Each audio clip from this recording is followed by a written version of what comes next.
Coming back to you live in the spirit, man, on this blessed Friday, which is about to be the Shabbat, once the sun go down. So from Friday sundown to Saturday sundown, this the Shabbat, all praises to the Father. But man, we got this interview, man, from this good reporter, man. I didn't get a name, but it's from Democracy Now, man. And it's about an attempted lynching that happened on July the 4th. And in Indiana. All right. So, attempted lynching in Indiana. Meet the survivor, Human Rights Commissioner Vaughxx Booker. And this is really a disturbing story, man, because they tried to do this to this brother in broad daylight, with no shame, man.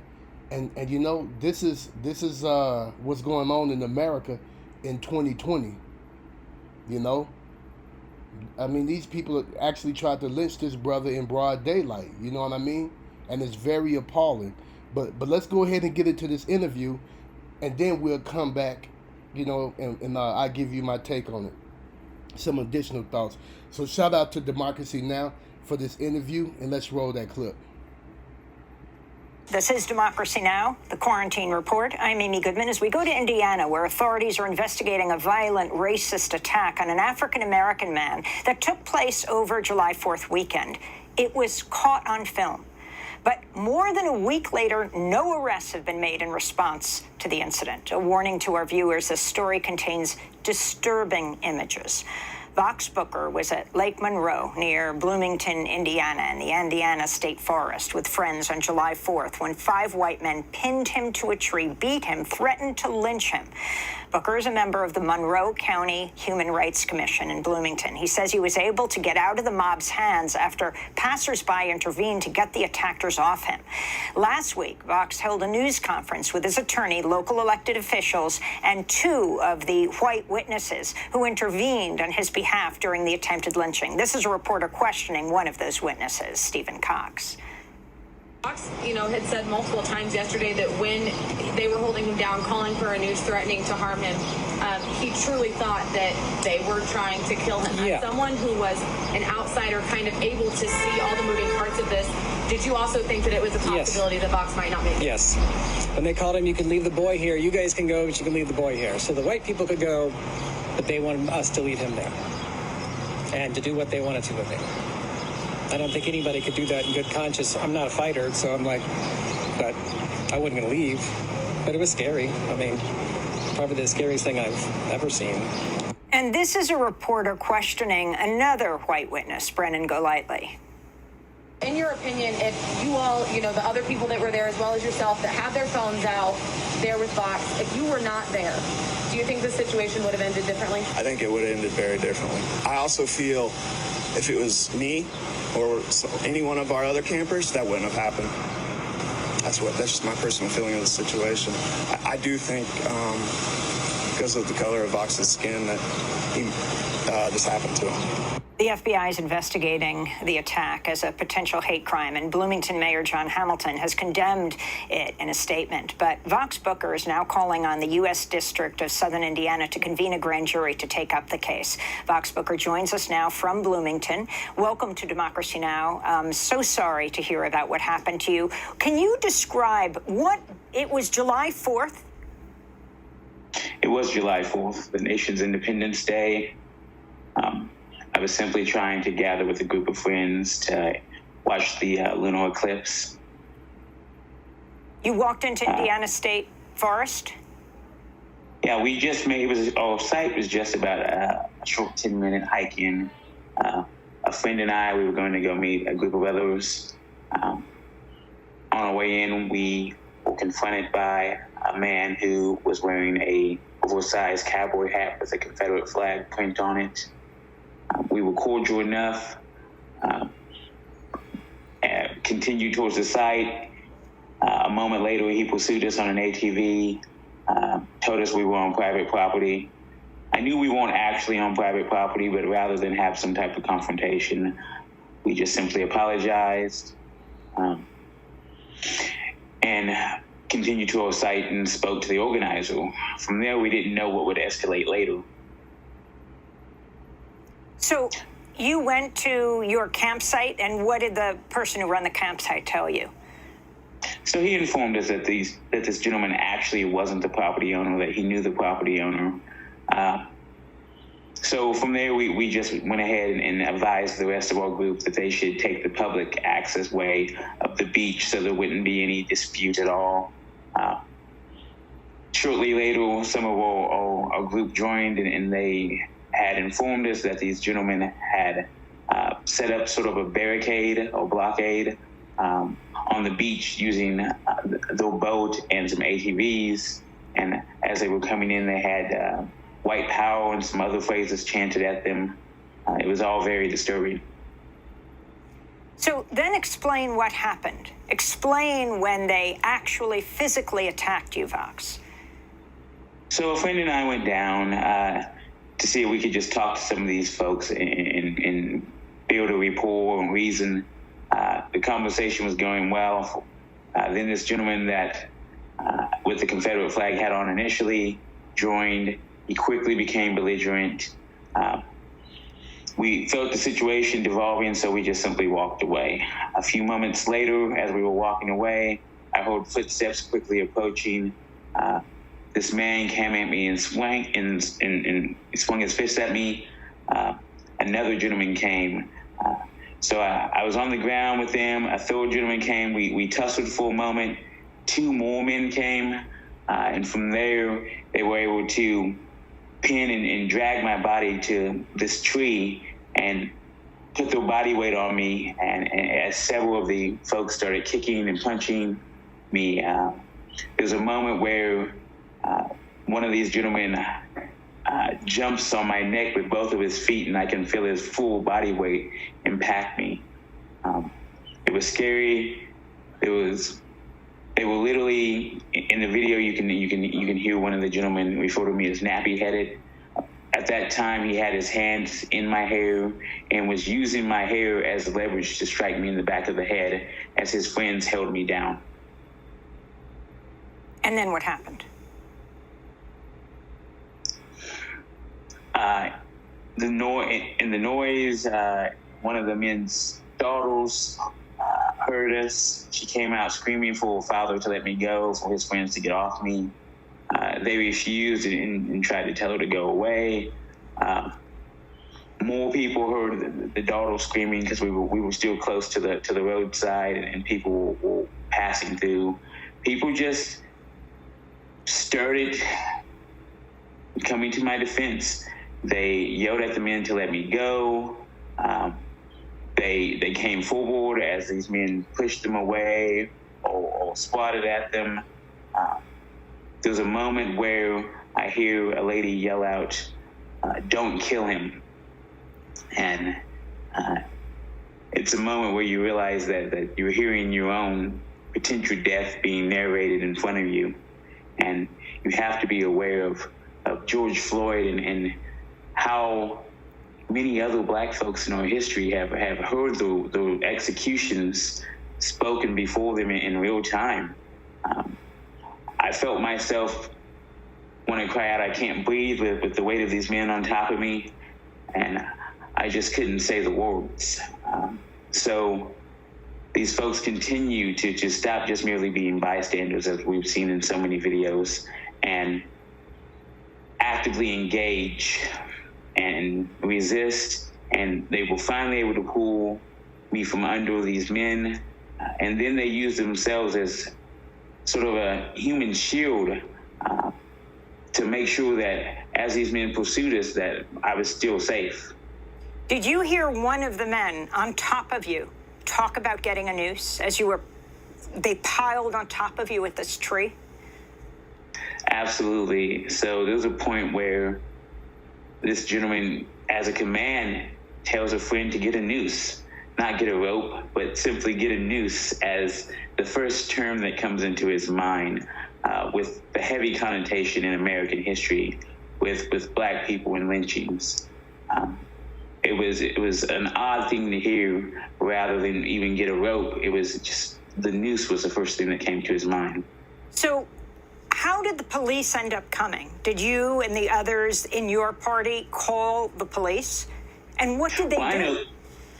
I know that I called the authorities. I'm not sure if other folks had already called the authorities as well. It's a state perk, so the Department of Natural Resources responded. They took about 40 minutes to get there. Before they even came to see if any of us were injured, they went and spoke to these men that had attacked us first. Then about 20 minutes later, they came to us. They didn't seem very interested in actually doing an investigation. It wasn't until the white bystanders that had stayed on the beach with me just became fiercely passionate in objecting to me being treated this way and feeling like there was a miscarriage of justice, that these officers went back and got these individuals' names. Then they came and took some photographs of my injuries, but they never specifically asked me if I needed an ambulance. You had patches of your hair pulled out? I did have patches of hair missing. There was a moment where the commanding officer showed up and he instantly starts lecturing me on property rights. One of the things that I do in our community is I also chair the county's Affordable Housing Commission. So I've done that for 2 years, so I'm intimately acquainted with the details of property rights in our county. I pulled up the county rights, the land rights in my phone in real time to show this commanding officer that this land wasn't actually these folks' land as they were claiming. He still continued to berate me. I explained to him how they had literally tried to lynch me. And he said, well, I could go arrest them, but then they could say to us, well, what do you mean? We can't defend our property? And he was just fixated on this notion that somehow, even if I had been on private property, which I wasn't, that superseded the importance of my life. So they were not arrested for assault there, and you made it out of the forest. Can you talk about what happened after this? You went to the hospital? So the following day, I had symptoms of a concussion. I went to the emergency room. I was examined by the physician. She was enraged. She called the Department of Natural Resources herself and demanded that they return to the hospital and add her medical report or diagnosis into my incident report. She was very upset with the officers. She indicated that they should have offered me medical treatment at the time, that they couldn't know whether or not I had injuries because they weren't medical professionals. It was just a very disturbing situation, and it felt like not only was I attacked in the moment, but I continued to be attacked by the events that followed. So I honestly felt like those officers, when they showed up in the moment, would have rather arrested me than the men who attacked me. So explain what's happened at this point. It's now a week later. Have the police arrested these men? Have they been identified? Is the FBI involved? So the FBI is actively investigating. These men remain loose in our community, free to do whatever harm they might do to whomever they might find. I feel like the Department of Natural Resources is dragging their feet on the investigation. It's been over a week. Going back and looking at the events of the night, we also were able to realize that they didn't arrest these men who attacked me, but they arrested some folks who were skinny dipping nearby. It just seemed like my life wasn't a priority to them at any time. And at this point, I'm not sure that we can find justice in our local system. So we've asked for the federal government to step in. And what are you demanding of the federal government? I mean, interestingly, your state, Indiana, is also Vice President Pence's state. Yeah, so Mike Pence and I are from the same small town, Columbus, Indiana. I grew up interacting with him in various ways all through my life, and our families were acquainted. The irony is not lost on me. But the federal government has the capability to not only investigate this incident with me. Indiana has seen a whole string of hate-fueled assaults and violent encounters with police. It's time for the federal government, with the resources and federal hate crime standards, to step in and help the people of our state.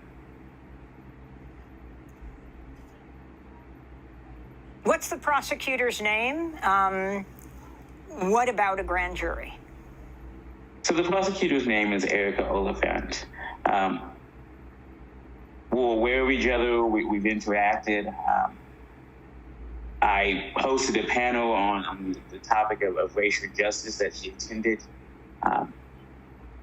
And I endorsed her myself. So it's painful in a way that I can't describe, that here I am over a week later, and there's still no justice. And as far as the grand jury goes, the grand jury is the citizens acting to indict someone. In Indiana, there's basically two ways that you can be arrested. You can have a probable cause issued by an officer that could have already been done, or you can call a grand jury and ask for the citizens to find probable cause to arrest. And Indiana doesn't do a lot of grand juries. I think it's been about 40 or 50 years in our county since we had one. But apparently, it seems that we need to do it again. Your final comments, Vaughx, and what you think your parents would say. You are outspoken, even your name, Vaughx. Explain it. My name, Vaughx, it's from the Latin for voice. There's never been a time that my parents haven't told me to speak up for what's right. My late mother encouraged me to be vocal and to stand up for others when I saw folks put down. I think that what's happening here is happening throughout the nation, where our political leaders have sown discord, where property rights are elevated over the lives of Black people. And it's time for our nation to demand a change. Vaughx Booker, I want to thank you so much for being with us. We will continue to follow up on your case. Vaughx Booker is Human Rights Commissioner from Monroe County in Indiana, also chairs the Affordable Housing Commission. Vaughx Booker says, just describing to us an attempted lynching. Stay with us.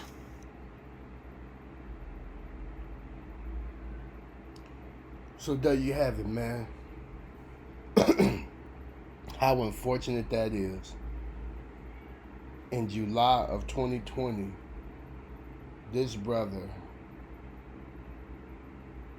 had an assassination attempt on him, an attempted lynching. And once again, see, what the father is doing is showing the sins of this country. Because remember, this is exactly how this country was founded, on rape, robbery, and murder. So does it really surprise any of us that on their Independence Day, they would try to kill a brother? Are any of us really and truly surprised? And then the local authorities don't want to do anything? They didn't even want to arrest that brother? I mean, those perpetrators for that brother? And once again, shout out to Democracy Now!, man, for the interview. That interview broke my heart. It's just sad that that brother wasn't armed to defend himself. It's sad that sometimes, you have people in this country that have to worry about things like this and have things like this in the back of their mind. Where is the justice? Where is the peace? That's what we have to ask ourselves. So, y'all drop your comments down below. Tell me what y'all think about this, man. Tell me what y'all think about this. And please don't forget to like, subscribe, and share with your friends and family. Don't forget to hit that notification bell so that you can be notified every time I drop a hot video like this. And until the next episode, family, Shalom.